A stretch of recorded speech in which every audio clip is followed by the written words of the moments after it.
बिस्मिल्लाहिर्रहमानिर्रहीम। अस्सलाम वालेकुम। मेरे तमाम स्टूडेंट्स खैरियत से होंगे। अल्लाह ताला आपको अपने हिफ्ज़ ईमान में रखे। तो बच्चों, आज की ये जो वीडियो है वो 9th क्लास साइंस के बच्चों के लिए बेहद इम्पॉर्टेंट है, क्योंकि आज की इस वीडियो के अंदर आपका जो शॉर्ट क्वेश्चन का लास्ट पोर्शन होगा उसके जो है वो मैं आपके साथ एक नोट शेयर करने जा रहा हूँ। एक बच्चे ने बहुत ही, मेरी क्लास के बच्चे ने बहुत प्यारे नोट्स बनाए थे, तो मैंने कहा क्यों ना ये नोट्स जो है मैं अपने जो है वो स्टूडेंट्स के साथ भी शेयर करूं। तो बच्चों, आपका जो आखिरी पोर्शन होगा उसके अंदर छोटे छोटे शॉर्ट क्वेश्चन होंगे और साथ में डेफिनेशंस होंगी, और वो किन किन यूनिट्सों को मिलाकर बनेंगी वो आपके साथ में यूनिट का सोल्यूशन जो है वो शेयर करता हूँ। तो इसलिए आपके साथ रिक्वेस्ट है, आप वीडियो को जो है वो शुरू से लेकर आखिर तक देखें, ताकि आप इस जो है वो पेपर को अच्छे तरीके से समझ सकें और आपके पेपर बहुत अच्छे हो जाएं। बच्चों, जो आपका यूनिट नंबर 15 है ये मसला फिसागोरस का है, ठीक है जी। इसकी एक ही एक्सरसाइज है और साथ में इसके कुछ रिव्यूज़ क्वेश्चन है, ठीक है जी, और कुछ डेफिनेशंस भी हैं, जैसे मसला फिसागोरस को बयान करें और मसला अक्स फिसागोरस को बयान करें, यानी कि पाइथागोरस थ्योरम को आप बयान करें, ठीक है जी। तो आपका जो पहला क्वेश्चन है इसमें इंतहाई आसान 5 मिनट में बच्चों आपकी ये एक्सरसाइज जो है ये क्लोज हो सकती है, ठीक है जी, अगर आप वीडियो को अच्छे तरीके से समझें।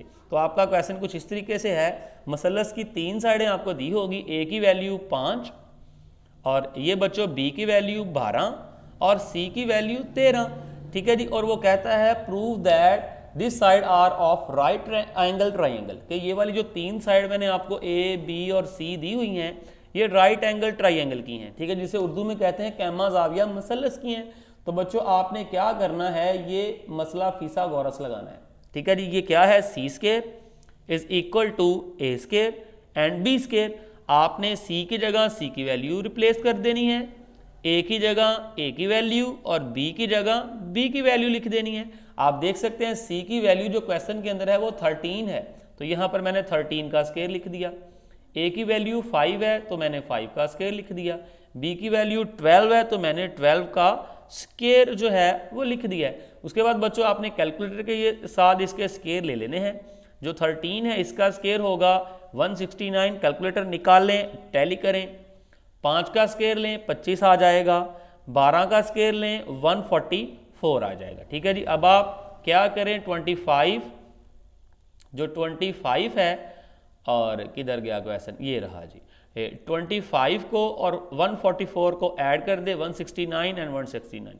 यही बच्चों आपने प्रूफ करना होता है कि 169 जो है वो 169 के इक्वल आ जाए। अगर ये दोनों साइडें बराबर आ जाएं तो ये आपकी कैमा जाविया मसलस के होते हैं। ये वाली आपने लाइन एट द एंड लाजमी लिखनी है, बस दिए गए इजला कैमा जाविया मसलस के इंग्लिश में लिखेंगे so the given side are of right angle triangle, ठीक है जी।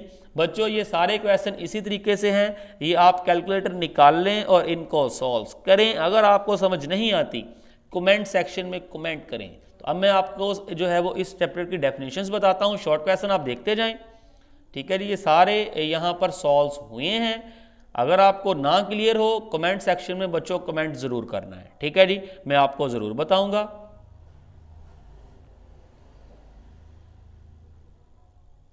मैं जा रहा हूं डेफिनेशन पोर्शन पे, ये क्वेश्चन आप देख सकते हैं, ठीक है जी, अच्छे तरीके से समझने हैं आपने।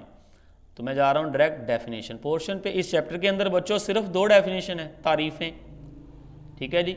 ये 2 इसके अंदर डेफिनेशन है। पहली डेफिनेशन है मसला फिसागोरस की तारीफ कीजिए, जिसे इंग्लिश में कहते हैं पाइथागोरस थ्योरम। बच्चों, इंग्लिश में आप क्या करें, अगर आपको इसका इंग्लिश में जवाब नहीं मिलता आप अपना चैप्टर नंबर 15 निकाल लें, ठीक है जी।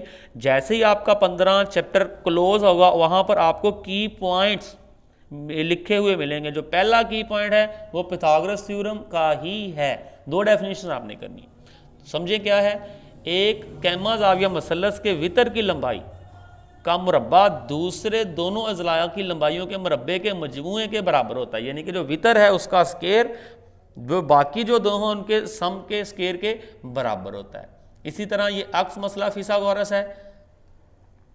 और अब मैं आपके साथ चैप्टर नंबर 16 की डेफिनेशंस जो है वो और शॉर्ट क्वेश्चन शेयर करता हूँ। 2 शॉर्ट क्वेश्चन आपको चैप्टर नंबर 16 में से पूछे जाने और इंतहाई 5 मिनट का चैप्टर है, जिस तरह मसला फिसागोरस का था, ठीक है जी। तो इसका नाम है रकबे से मुतल्लक मसाइल, problem according to area, chapter number 16 है। तो देखें जी, इसकी आधा मशक है। पहले सबसे पहले आपने तारीफ़ें करनी है। ये तारीफ़ है शक्ल का रकबे से क्या मुराद है, ठीक है जी। तो आप इसकी डेफिनेशन लिखेंगे, किसी बंद शक्ल की हदबंदी करने वाले किता खत। आप क्या करें, कॉपी पेंसिल निकाल लें, ये डेफिनेशन साथ साथ लिखते जाएं, आपको इंशाल्लाह ये कल के पेपर में ज़रूर नज़र आएंगी। आखिरी पोर्शन ये भी याद रखें, शॉर्ट क्वेश्चन का जो तीसरा पोर्शन होगा। तो ये है जी, किसी बंद शक्ल की हदबंदी करने वाले किता खत जिसके इलाके का अहाता करते हैं वो शक्ल का रकबा कहलाते हैं। बंद इलाके के रकबे को मरब्बों की इकाइयों से ज़ाहिर किया जाता है, यूनिट भी साथ लिखे हैं। और बच्चों साथ ही है मुस्ततील। मुस्ततील के अंदरूना से क्या मुराद है? अगर बोर्ड के पेपर देखें तो आपको ये देखें मुस्ततील के अंदरूना कितनी बार क्वेश्चन रिपीट होता है। साथ वो कहता है डायाग्राम बनाएं, डायाग्राम भी बनी हुई है, बच्चे ने नोट्स बहुत अच्छे जो हैं वो क्लियर किए हुए हैं, ठीक है जी। मैं पढ़ के सुनाता हूँ। मस्तवी के ऐसे तमाम नुकात का सेट जो किसी मुस्ततील के अंदर वाक़या हो मुस्ततील का अंदरूना कहलाते हैं। ये एग्जांपल्स आप देख सकते हैं डायग्राम की मदद से। इसी तरह मुस्ततीली इलाका या मुस्ततीली रकबा है। किसी मुस्ततील और इसके अंदरूना के यूनियन को मुस्ततीली इलाका या मुस्ततीली रकबा कहते हैं। उसके बाद ये मसलस का अंदरूना से क्या मुराद है? मस्तवी के ऐसे तमाम नुकात का सेट जो किसी मसलस के अंदर हो मसलस का अंदरूना कहलाते हैं। बोर्ड के पेपर चेक करके देखें कितनी कितनी बार ये क्वेश्चन आया हुआ है। उसके बाद बच्चों सवाल है मसलसी इलाके या मसलसी रकबे से क्या मुराद है? किसी मसलस और इसके अंदरूना का यूनियन को मसलसी रकबा या मसलसी इलाका कहते हैं। डायग्राम के साथ वो पूछता है, डायग्राम देख लें। शायद आपको डेफिनेशन तो याद हो लेकिन डायग्राम बच्चों साथ साथ आप बनाते जाएं जिनको डेफिनेशन याद हैं। उसके बाद दी गई शक्ल का रकबा मालूम कीजिए। ये शक्ल आपको पेपर में आएगी और कहेगा रकबा मालूम करें। बच्चों ये एक रेक्टेंगल की शक्ल है, ठीक है जी। ये आमने सामने की ज़िला बराबर है। ये वाला 6 इसके बराबर है, ये वाला 3 इसके बराबर है, ठीक है जी। तो ये एक मुस्ततील है जिसे रेक्टेंगल के नाम से जानते हैं। तो रकबे का फार्मूला क्या है? इसका लंबाई ज़रब चौड़ाई। आपने इसकी ये वाली लंबाई 6 है और इसकी ये चौड़ाई देख सकते हैं 3 है। आपने 6 को 3 से ज़रब देना, 18 सेंटीमीटर का स्क्वायर आंसर आ जाएगा और क्वेश्चन ख़त्म। बच्चों याद रखें, अगर पेपर में आपको यहाँ पर लंबाइयाँ चेंज हो जाएं तो आपने उन दोनों को मल्टीप्लाई करना है, घबराना नहीं है, ठीक है जी। उसके बाद ये इस तरह का क्वेश्चन भी बोर्ड में बार बार पूछा जाता है, ठीक है जी। दी गई शक्ल का रकबा मालूम करें। ये भी एक मुस्ततील है, आपने 8 को 4 से मल्टीप्लाई डायरेक्ट करना है, ठीक है जी।